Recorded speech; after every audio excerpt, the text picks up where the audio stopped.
La date d'aujourd'hui ne sortira jamais de l'esprit des Brésiliens. Il s'est passé quelque chose de pratiquement incompréhensible. Plus de 42 milliards de fonds ont mystérieusement disparu des banques.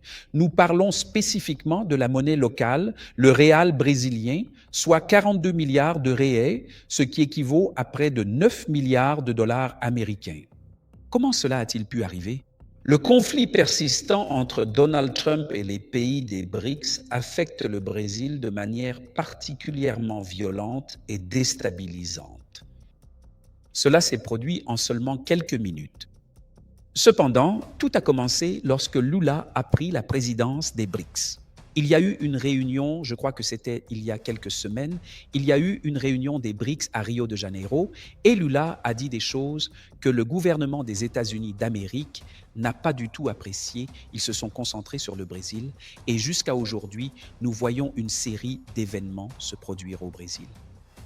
Et vous qui n'êtes pas au Brésil, vous qui êtes à l'étranger, vous ne devez sûrement pas être au courant du niveau de gravité de la situation à laquelle on est arrivé en ce moment. C'est très grave. J'aimerais expliquer, discuter un peu de ce sujet. C'est pourquoi je vous demande de mettre un like et surtout de vous abonner car cette chaîne est nouvelle. Si vous aimez des sujets comme celui-ci, d'accord, des sujets de politique et de géopolitique, ainsi que certains sujets viraux, alors abonnez-vous à cette chaîne, d'accord? Je veux voir combien d'abonnés vont suivre cette chaîne grâce à cette vidéo. Merci beaucoup de vous abonner. Laissez aussi un like, allons-y. Eh bien, quand Donald Trump est arrivé au pouvoir, il a commencé à taxer tous les pays. Il a taxé le Canada, des pays d'Europe, il a taxé la Chine, mais il n'a pas taxé le Brésil. Le Brésil est devenu le plus grand partenaire commercial des États d'Amérique. Cependant, Lula n'arrêtait pas de dire des choses qui dérangeaient les Américains. Parmi les choses qui dérangeaient les Américains, Lula disait que les BRICS devaient créer une monnaie mondiale, le BRICS Pay, ou alors qu'il aimerait créer une monnaie pour remplacer le dollar. Donald Trump a rapidement répondu avec une grande force. Le dollar doit absolument et impérativement rester le roi. Personne ne fera tomber le dollar. Si le dollar chute, c'est comme si les États-Unis d'Amérique perdaient la Troisième Guerre mondiale. Donc ceux qui essaieront de le faire en subiront les conséquences les plus graves et les plus directes. Même ainsi, Lula a continué d'avancer. Même lors de la réunion des BRICS, il a mis le sujet sur la table, il a montré qu'il fallait créer la monnaie des BRICS.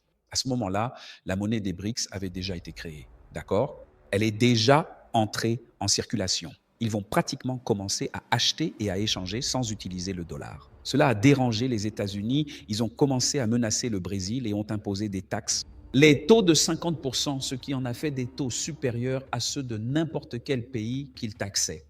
Une autre chose qui a dérangé Donald Trump, c'est le procès de Jair Messias Bolsonaro, qui est l'ancien président de la République et qui est de droite. Donald Trump est aussi de droite et la droite des États-Unis d'Amérique, nous savons qu'il est républicain de la droite brésilienne où Jair Messias Bolsonaro est le plus populaire du pays. Cependant, en observant attentivement ce qui se passe actuellement au Brésil, on peut vraiment et clairement constater que le président Bolsonaro bénéficie d'un immense et très fort soutien populaire. S'il se présente aux élections de 2026, il va les gagner. Alors, le gouvernement, avec la Cour suprême du Brésil, a véritablement commencé à persécuter Jair Bolsonaro, l'ancien président. Alors, Donald Trump a dit, si vous continuez à persécuter Bolsonaro, ces taxes ne s'arrêteront pas. Alors Lula a répondu, il a dit, respectez le Brésil. Mais Donald Trump a continué de menacer à propos de beaucoup d'autres choses qui se sont passées au Brésil. Plusieurs Américains ont été censurés au Brésil et les réseaux sociaux de nombreuses personnes de droite ont été censurés. Il a donc décidé de menacer le Brésil. Si tout cela ne s'arrête pas, y compris le procès de Bolsonaro, qu'il considère pratiquement comme une persécution politique, si cela ne cesse pas, il a envoyé une lettre à Lula, il va sanctionner les dirigeants brésiliens. Cependant, les dirigeants brésiliens n'ont pas arrêté. Ils ont continué à insister, à redoubler leur mise jusqu'à ce qu'arrive un moment où Donald Trump a dû sanctionner le ministre de la Cour suprême qui s'appelle Alexandre de Moraes avec la loi Magnitsky. La loi Magnitsky est étroitement liée à un citoyen russe qui a malheureusement été tué en 2009, spécifiquement sur le territoire de la Russie. Ils ont assassiné un avocat russe.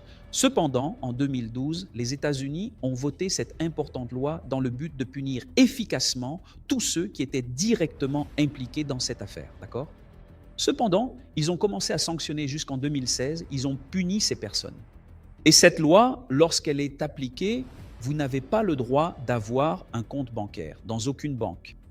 Si une banque ne respecte pas cela, elle est déconnectée du système global SWIFT et d'autres systèmes. C'est-à-dire, de nombreux Russes ont souffert. Et même certaines banques ont payé des amendes de plusieurs milliards. Cependant, le Brésil est en train de subir cela. Le principal ministre a été profondément touché par cette nouvelle loi et le problème est qu'ils essaient de protéger ce ministre à tout prix. C'est alors qu'est apparu un ministre nommé Flavio Dino. Avant-hier, il a déclaré que les banques brésiliennes n'ont pas besoin de respecter les lois qui viennent de l'étranger. Elles doivent respecter les lois du Brésil. Ces déclarations ont agité le marché des actions. Les banques ont commencé à perdre de la valeur. Je pense que les actionnaires ont commencé à retirer leurs actions parce que cela montre que dès que la banque ne respecte pas cette règle, que va-t-il se passer? Les États-Unis d'Amérique vont déconnecter cette banque du système mondial. Alors, les actionnaires ne veulent pas prendre ce risque. Tous les actionnaires retirent leurs fonds. Et il y a eu aujourd'hui une décision inédite où le juge principal de la Cour suprême, Alexandre de Moraes, qui est visé par cette loi Magnitsky, cette sanction de la loi Magnitsky, s'est prononcé en disant que la banque qui obéira à cette loi sera punie selon la loi brésilienne.